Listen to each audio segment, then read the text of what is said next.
সুপ্রিয় শ্রোতা, গল্প পাঠের আসর চ্যানেলে শুনতে যাচ্ছেন অতীন বন্দ্যোপাধ্যায় রচিত অলৌকিক জলযান উপন্যাসটির ৮২তম পর্ব। আমি ওয়ারা করিম, সাথে থাকুন। বনি অঘরে ঘুমোচ্ছিল। হিগিন্স ভাঙা যিশুর মূর্তি টেবিলে জোড়া লাগাচ্ছেন। সারেং পোর্ট হোলে দাঁড়িয়ে আছেন। ফ্যাকাশে চাঁদ সমুদ্রে ডুবে যাচ্ছে এবং অজস্র চাঁদ এভাবে যেন হাজার লক্ষ চাঁদের প্রতিবিম্ব ভাসছে সমুদ্রে। তারপর অন্ধকার, কিছু দেখা যাচ্ছে না।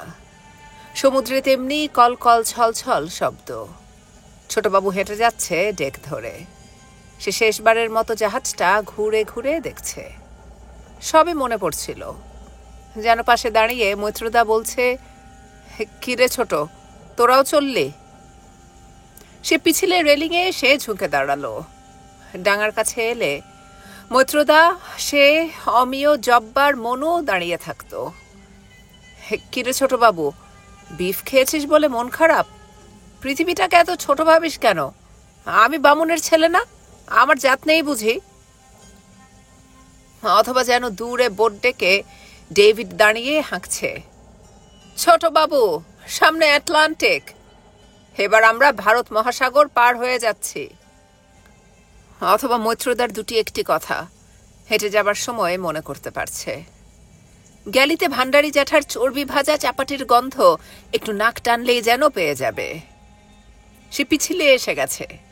কত জমজমাট ছিল জায়গাটা। অনিমেষের গলা যেন এক্ষুনি শুনতে পাবে। সে যেন পায়ে ঘুঙুর বেঁধে গাইছে, হোলসই ললিতে যাচ্ছি আমি গলিতে। অথবা গানের সঙ্গে তার গলায় বাজছে, ছোটবাবু ভূত দেখেছে। সিঁড়ি ধরে নিচে নেমে গেলে অন্ধকারটা আরো চাপ বেঁধে আছে।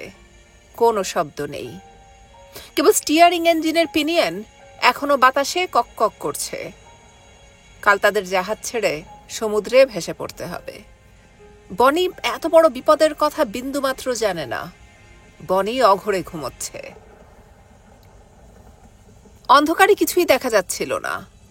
সব ফোকসালের দরজা বন্ধ। দুটো একটা ইঁদুর ছুটে যাচ্ছে। আরেক ধাপ সিঁড়ি ভেঙে গেলে তার ফোকসাল। জাহাজে এটাই ছিল তার প্রথম আস্তানা। সে টর্চ জেলে এবার ভিতরে ঢুকে নিজের বাঙ্কে কিছুক্ষণ বসে থাকলো। মৈত্রদা পাশেই আছে মনে হচ্ছিল, যেন বলছে, খাও ছোটবাবু, খাও। সমুদ্রে কারো মা বাবা থাকে না, আমরাই আমাদের বাবা মা। বাঙ্কে তেমনি মৈত্রদার বিছানা পাতা। অমিয় যাবার আগে ওর বিছানাটা উল্টে রেখে গেছে। সব হুবহু তেমনি আছে। সবই এখন স্মৃতি। ডেভিড, বঙ্কু, অনিমেষ, জব্বার কিভাবে সমুদ্রে বেঁচে আছে কে জানে। চুপচাপ অন্ধকারে সে বসে থাকলো। সে আর কিছু ভাবতে পারছে না। ছোটবাবুর এভাবে তন্দ্রার মতো এসে গেছিল। তখন মনে হলো সারেং সাহেব ডাকছেন। ছোটবাবু বুঝতে পারছে সারেং সাহেব দরজায় দাঁড়িয়ে ডাকছেন। হাতে একটা লম্ফ। সারেং সাহেবের সাদা পোশাক, সাদা চুল, সাদা দাড়ি, কোনো কিংবদন্তির পুরুষের মতো। অথবা মনে হয় সেই শৈশবের ফকির সাহেব যেন। হাতে তার মুশকিল আসান। একটা পয়সা লম্ফের ভেতর ফেলে দিলেই তিনি তার কপালে ফোঁটা টেনে দেবেন, মুশকিল আসান আসান করে। সেই মাঠে লম্ফ জ্বালিয়ে অন্ধকার রাতে শৈশবে সে যেমন দেখেছে একজন মানুষ উঠে আসছে, গলায় মালা তাবিজ, গায়ে কালো কাপড়ের অজস্র তালিমারা জব্বা, হাতে মুশকিল আসানের লম্ফ। তিনি এখন তেমনি দরজা আগলে দাঁড়িয়ে আছেন। বলছেন, কখন তুই এখানে নেমেছিস? ভাবলাম ছোট ওদিকে যাচ্ছে কেন, তারপর আর তোর পাত্তা নেই। আমার দিলে ধুকপুক উঠে গেছে, নেমে এলাম। এখানে তুই কি করছিস? সে বলল, চাচা, কাল তো আপনি আমার সঙ্গে থাকবেন না। সারেং সাহেবের মুখটা কালো হয়ে গেল। ছোট বলল, তখন এভাবে কে দেখবে? কে খুঁজে বেড়াবে আমি কোথায় আছি? তিনি ওপরে হাত তুলে দিলেন, যেন বলার ইচ্ছে, তিনি দেখবেন ছোট। তারপর বললেন, ওপরে চল, কতক্ষণ বসে থাকবি? ছোটবাবু ঘড়িতে দেখলো 4টে বেজে গেছে। একটু ঘুমিয়ে নে ছোট, সকাল হয়ে যাচ্ছে, ঘুম আসবে না। তবু একটু গড়িয়ে নে, শুলে আর উঠতে ইচ্ছে করবে না। চলুন ওপরে যাই। আর ওপরে সেই ছোটবাবু তাজ্জব, সেই ক্রস, সেই আলো, প্রায় ফসফরাসের মতো সাদা উজ্জ্বল বর্ণময় আলো ক্রসটা থেকে দপদপ করে জ্বলছে একেবারে সামনে, মনে হয় 8 মাইলের ভেতর। কি আরো কাছে, কি দূরে, কত দূরে হবে সে এবং সারেং সাহেব বুঝতে পারছে না। আর ফসফরাসের আলো তখনও জ্বলছে নিভছে, কখনো নীল, হলুদ অথবা রক্তবর্ণ হয়ে যাচ্ছে। প্রাচীন মোজেসের সেই দৈববাণীর মতো যেন ক্রসটা বিধাতার করুণ অহমিকা, অথবা অট্টহাস্য করছে সমুদ্রে। ওরা ছুটে যেতে পারল না, হাত পা স্থবির হয়ে যাচ্ছে, বোধহয় ছোটবাবু মূর্ছা যেত। তখনই কাপ্তানের গলা, আমার সঙ্গে এসো।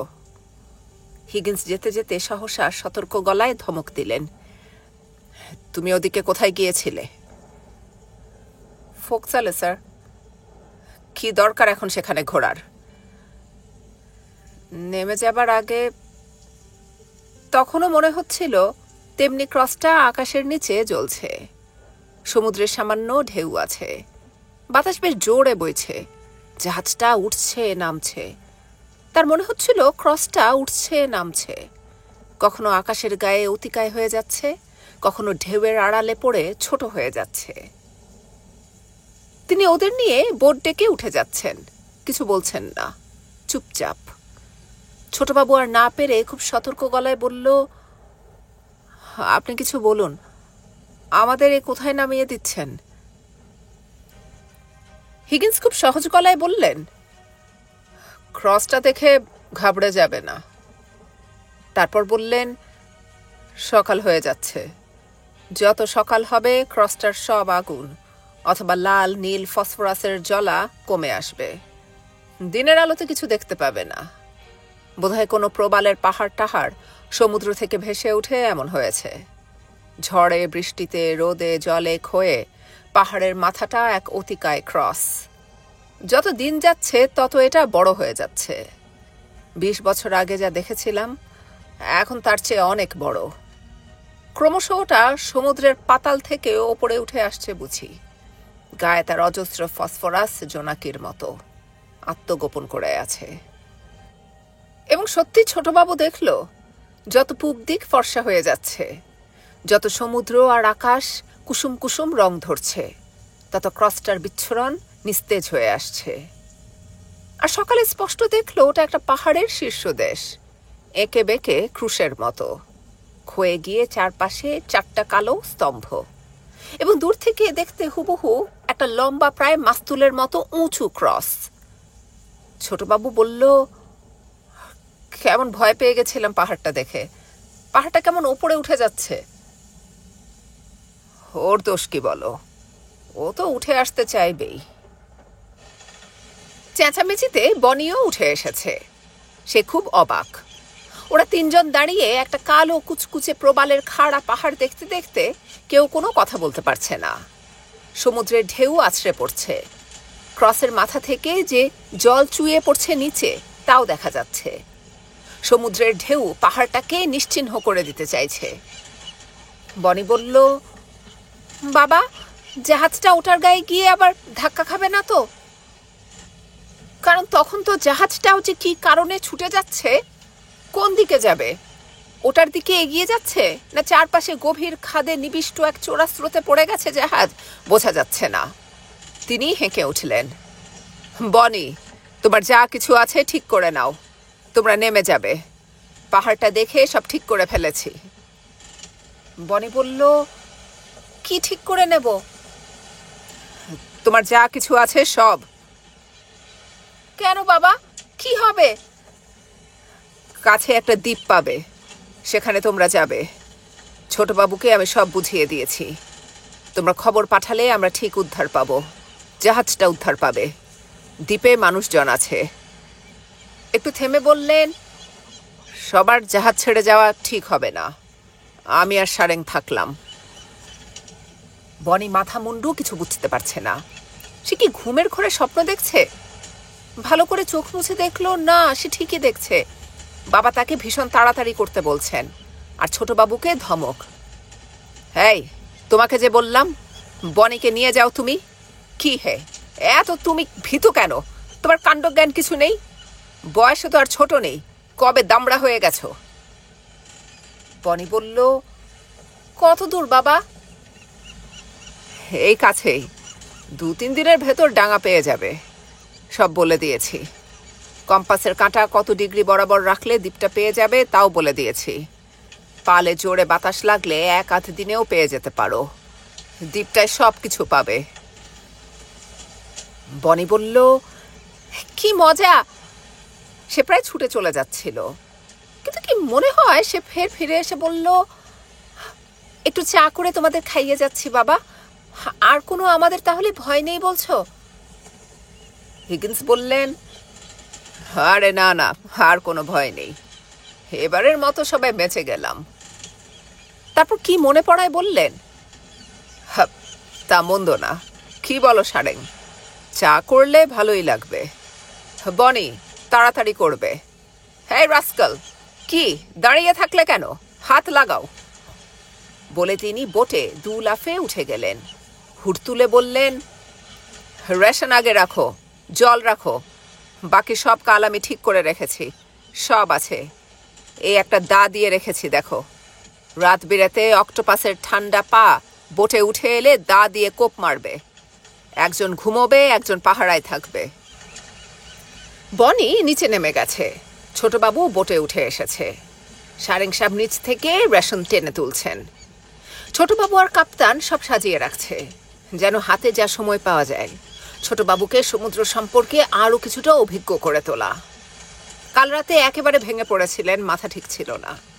এখন খুব মাথা ঠান্ডা রেখে কাজকাম করে যেতে হবে। বারবার তিনি সমুদ্র সম্পর্কে বলে যাচ্ছেন। বুঝলে ছোটবাবু, খাবার ফুরিয়ে গেলে প্ল্যাঙ্কটন সম্বল, প্রাণী জাতীয় শৈবাল জাতীয় 2 রকমেরই পাবে। সমুদ্রে এমন সব অনুপরিমাণ মাছ ভেসে বেড়ায়, চোখে ঠিক দেখা যায় না। হিগিন্স আশেপাশে খুঁজে দেখলেন বনি কাছে কোথাও আছে কিনা। এই যে দেখছো, এটা তোমাদের দিয়ে দিলাম। এটা জলে ফেলে 20-25 মিনিট পর তুলে ফেললে সামান্য প্ল্যাঙ্কটন উঠে আসবে। জল ঝরে গেলে প্রায় সবুজ জেলির মতো দেখতে। আর মনে রাখবে, জল না থাকলে তোমরা কাঁচা মাছ চিবিয়ে খেতে পারো, ওতে তেষ্টা নিবারণ হবে। আর শোনো, সব সময় 2-4টা মাছ তুলে ভেতরে গর্ত করে রাখবে। কিছুটা লালার মতো জমলে চেটে খেলে তেষ্টা নিবারণ হবে। Water water everywhere, but not a drop to drink. এটা মিথ্যে কথা। ঈশ্বর কোথাও মানুষের আহার রাখেননি তা হতে পারে না। কোলরিজ কিছু জানতেন না।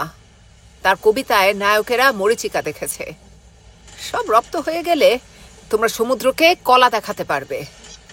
একজন যুবকের পক্ষে দীর্ঘদিন সমুদ্রে বেঁচে থাকা খুব কঠিন না। আসলে তিনি ছোটবাবুকে সাহস দিচ্ছিলেন। সমুদ্র সম্পর্কে যতটা জ্ঞানগম্যি আছে, যা তিনি পড়াশোনা করেছেন, এবং কিছুদিন আগে কন্টিকি অভিযানের সব পৃথিবী তোলপাড় করা খবর তিনি জানেন। এবং এই সব ঘটনা, অর্থাৎ মহাসমুদ্রে সামান্য মানুষেরা ভেলায় চড়ে হাজার হাজার মাইল পাড়ি দিলে কি কি অভিজ্ঞতার সম্মুখীন হতে হয়, তার একটা নিদারুণ ছবি তিনি ছোটবাবুকে দিতে পারতেন, কিন্তু ইচ্ছে করেই দিলেন না। কেবল বললেন, যদি কোনো অতিকায় হাঙর দেখো পেছন নিয়েছে, তাকে অনিষ্ট করার চেষ্টা করবে না। সমুদ্রের কোনো জীব অহেতুক হত্যা করবে না। প্রয়োজনের অতিরিক্ত মাছ সমুদ্র থেকে তুলবে না। ছোট ছোট সব কাঁকড়া এইসব ক্রান্তীয় সমুদ্রে ভেসে বেড়ায়, খেতে বেশ সুস্বাদু। তোমার সঙ্গে জল, কয়লা এবং এই দেখো লোহার উনুন, একেবারে পাটাতনের সঙ্গে ফিট করা সব। সমুদ্রের দুলুনিতে যেন কিছু আবার ছিটকে পড়ে না যায়। কাল সারাদিন কখন যে সারেং সাহেব সব করে রেখেছেন, তিনি এতটুকু সময় নষ্ট করেননি। খেতে পড়তে যা লাগে সব তিনি তুলে এনেছেন বোটে। বনি উঠে আসছিল, চায়ের ট্রে হাতে, কাপুপুর করে সন্তর্পণে উঠে আসছে। কালো এপ্রন, সাদা ফ্রক, এবং সে গলায় বেশ সাদা পাথরের মালা পড়েছে। নীলাভ চোখে কি দীপ্তি। ছোটবাবু ইশারায় চোখ টিপে দিল, বলল, আসছে। সঙ্গে সঙ্গে হিগিন্স প্রায় লাফ মেরে নিচে নামলেন। ছোটবাবুও নিচে নেমে গেল। ওরা বোটে হেলান দিয়ে চা খেতে খেতে তখন কত রকমের কথা বলতে থাকলো। বনি বাবা এবং ছোটবাবুর দিকে তাকিয়ে আছে। দ্বীপটার কি নাম, শহরে কি পাওয়া যায়, কাপ্তান সব বানিয়ে বলে যাচ্ছেন। সব আম, জাম, নারকেল গাছ এবং লেবুর জঙ্গল, আনারসের ক্ষেত, ঠিক সামোয়ার মতো দেখতে। সামনে তার দিগন্ত জোড়া বালিয়াড়ি। কি আনন্দ ছোটবাবু! হ্যাঁ, খুব সাবধান, আমাদের কথা গিয়ে কিন্তু ভুলে যাবে না। ওখানে পৌঁছে প্রথমে তোমরা খবরের কাগজের অফিসে দেখা করবে, তোমাদের কথা বলবে, আমাদের কথা বলবে, মিসিং জাহাজটার তোমরা ক্রু সেটা বলবে, কাপ্তান, বৃদ্ধ সারেং জাহাজটায় রয়ে গেছে এসব বলবে, ওদের জন্য রেস্কিউ চাই। তারপরে দেখবে জাহাজটা নিয়ে আমরা পৌঁছে গেছি। একজন কাপ্তানের পক্ষে এর চেয়ে গৌরবের আর কি আছে? বনি বলল, আমার ভালো লাগছে না বাবা, মনটা আমার কেমন করছে। দূর বোকামে। স্যালি হিগিন্স সহসা যেন মুখ ফিরিয়ে সমুদ্রে ঝুঁকে পড়লেন। বললেন, ছোটবাবু, বোটে ক্রস তুলে নাও, এসো, এদিকে এসো। তিনি কাপ বনির হাতে দিয়ে এগুতে থাকলেন। বনি বলল, বাবা, ক্রস কেন? বুঝতে পারছো না? সমুদ্রে কত রকমের অপদেবতা থাকে, শয়তান থাকে, অশুভ প্রভাব থাকে। তাদের হাত থেকে তোমাদের রক্ষা করতে হলে আর কি দিতে পারি? ক্রসটা মাঝখানে থাকবে। তিনি বলতে চাইলেন, মহাসমুদ্রের অন্তহীন এই যাত্রায় মৃত্যু প্রায় অনিবার্য। তবু শুভ প্রতীকের মতো অথবা ঈশ্বরের সেই অমোঘ বাণী যেন খোদিত আছে ক্রসের গায়ে। সেই কঠিন বিভীষিকার ভেতর মৃত্যু যত অনিবার্য হয়ে উঠবে, তত এই ক্রস সব অশুভ প্রভাব থেকে মুক্ত রাখবে বনি এবং ছোটবাবুকে। অর্থাৎ তিনি যেন জানেন বোট ভাসতে ভাসতে কোথায় চলে যাবে, অথবা পালে বাতাস লাগলে কতদিন কে জানে। এবং যখন কিছু জানা নেই, মৃত্যু যখন অনিবার্যতার সামিল, এবং যেহেতু মেয়েটার কঠিন মৃত্যুর দৃশ্য চোখের ওপর তার দেখার সাহস নেই, তাই ছোটবাবুকে দিয়ে দূরে পাঠিয়ে তিনি অ্যালিসের ক্রূরতার হাত থেকে রক্ষা পেতে চাইছেন। সঙ্গে ক্রস থাকলে কবরভূমির ওপর কোনোদিন কেউ যদি ক্রসটা পুঁতে দেয়, যেন ক্রসের নিচে শুয়ে আছে বনি এবং ছোটবাবু। তিনি বনির দিকে এখন তাকাচ্ছেন না। যতটা দ্রুত সম্ভব ওদের নামিয়ে দিতে পারলে তিনি বেঁচে যান। জাহাজ এবং সে পাহাড় মুখোমুখি দাঁড়িয়ে আছে, অথবা সেই অতিকায় ক্রসটা প্রায় দুটো ষাঁড় লড়ার মুখে মনে হয়, এবং আকাশে খণ্ড খণ্ড মেঘ। সারেং সব তুলে যা যেখানে দরকার রেখে দিচ্ছেন। কাপ্তান একটা ক্রস কাঁধে বয়ে আনলেন। ক্রসটা বোটের মাঝখানে শুয়ে রাখা হলো।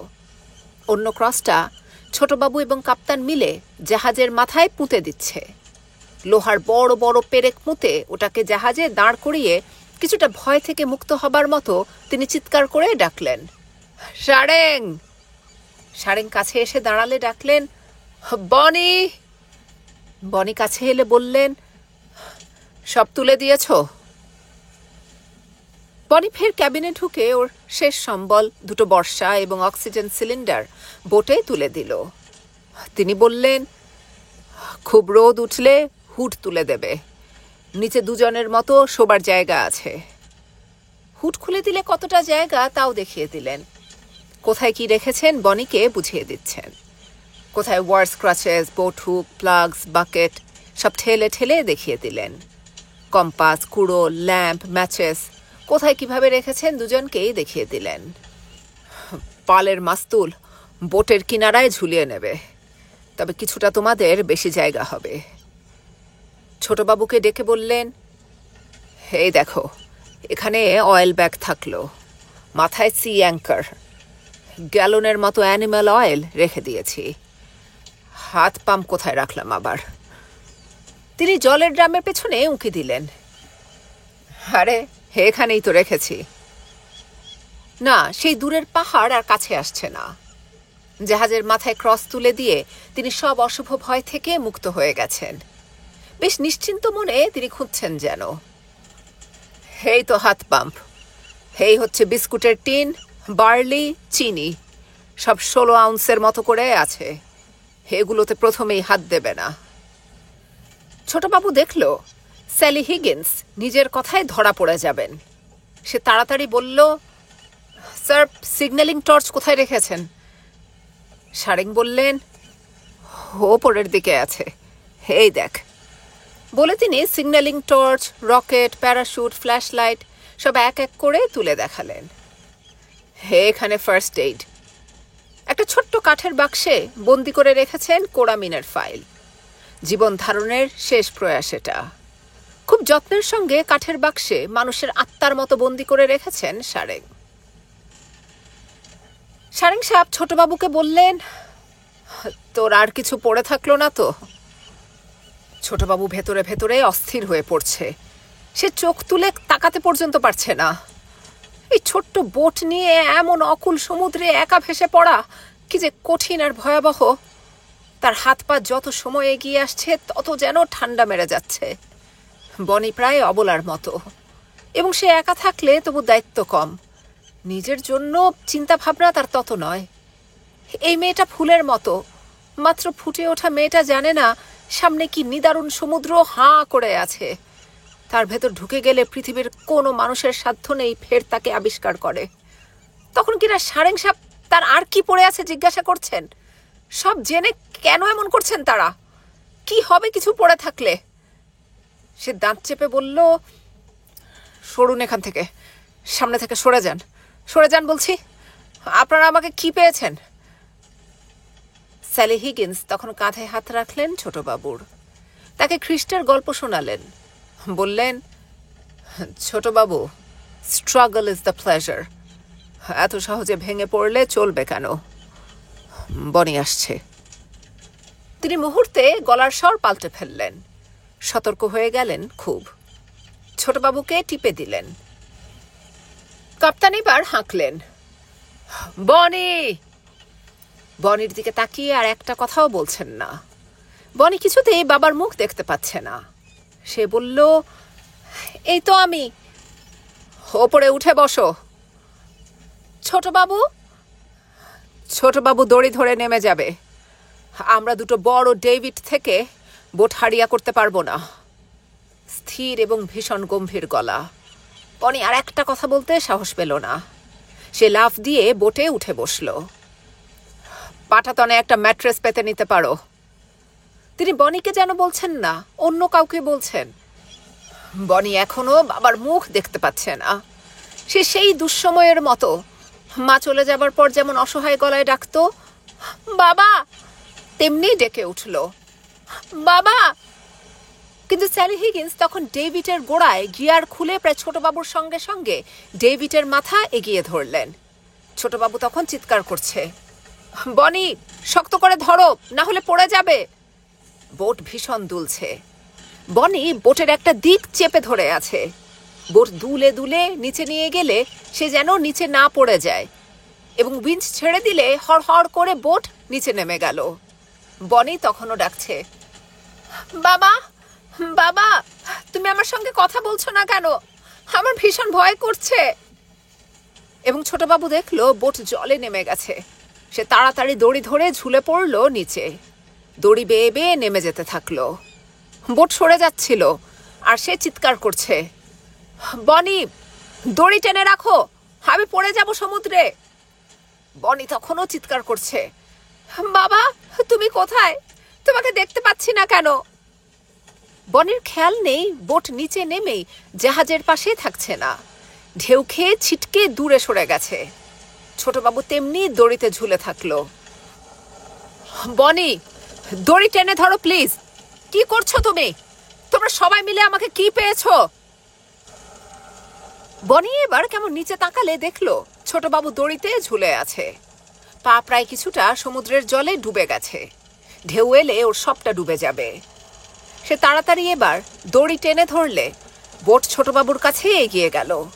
ছোটবাবু বোটে লাফ দিয়ে পড়লে বনি অতি করুণ গলায় ডেকে উঠল, বাবা, তোমরা আমাদের কোথায় পাঠিয়ে দিচ্ছ? বাবা, আমি তোমাকে আর দেখতে পাচ্ছি না কেন? ছোটবাবু আর বিন্দুমাত্র দেরি করল না। সে বোটের গোড়াতে মাস্তুল বসিয়ে দিল, তারপর সব রিং পরিয়ে পালটা নিয়ে দিল বোটে। লাল রঙের তেকোনা পাল তুলে দিতে হাওয়ায় টান ধরল। নিমেষে বোট চঞ্চল হয়ে উঠল।